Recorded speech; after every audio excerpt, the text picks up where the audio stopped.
ప్రభుత్వం ద్వారా నియమించబడినందున వ్యవసాయ మార్కెట్ల చట్టం మరియు నియమ నిబంధనలు పాటుగా ఎప్పటికప్పుడు ప్రభుత్వం వారు జారీ చేయు ఉత్తర్వులను నిర్భయముగా నిష్పక్షపాతంగా అమలు చేయగలనని నిజాయితీతో నా యొక్క నిధులను నిర్వహించగలనని ప్రమాణం చేయుచున్నాను.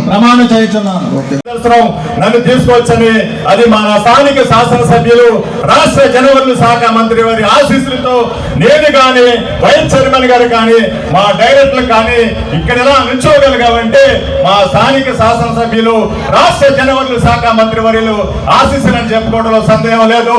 స్వర్గీయ ఎన్టీ రామారావు గారు బీసీలంటే తెలుగుదేశం అంటే బీసీలను నిర్ధారించినటువంటి మహానుభావుడు. ఎన్టీ రామారావు గారు రాకముందు మనందరికీ తెలుసు, ఒక గ్రామంలో ఒక పెద్ద ఆయన ఉంటే ఆయనే సర్పంచ్, తర్వాత కొడుకు, తర్వాత మనవడు, అలా కొనసాగుతూ పోయేది. ఎన్టీ రామారావు గారు వచ్చిన తర్వాత బీసీ ఎస్సీలకి రిజర్వేషన్ కల్పించినటువంటి పార్టీ తెలుగుదేశం పార్టీ, సందేహం లేదు. దాని ఉదాహరణ తీసుకుంటే ఒక బీసీ నాయకుడిగా మా మిస్సెస్ సర్పంచ్ చేసింది, మా మిస్సెస్ జడ్పీటీ చేసింది, ఏ చైర్మన్ చేస్తున్నాడు.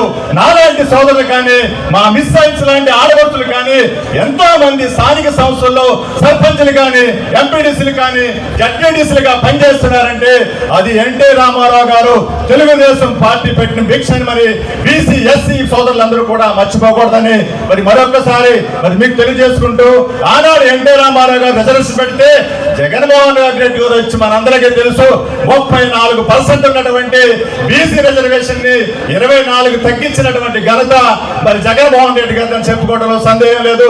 ఆ 10% తగ్గించడం వల్ల మనందరికీ తెలుసు బీసీ సోదరులు సర్పంచ్లు కానీ ఎంపీటీసీలు కానీ కౌన్సిలర్స్ కానీ ఎంపీపీలు కానీ జడ్పీటీసీలు కానీ సుమారుగా 15,600 మంది బీసీ సోదరులకి పదవులు వచ్చినాయి.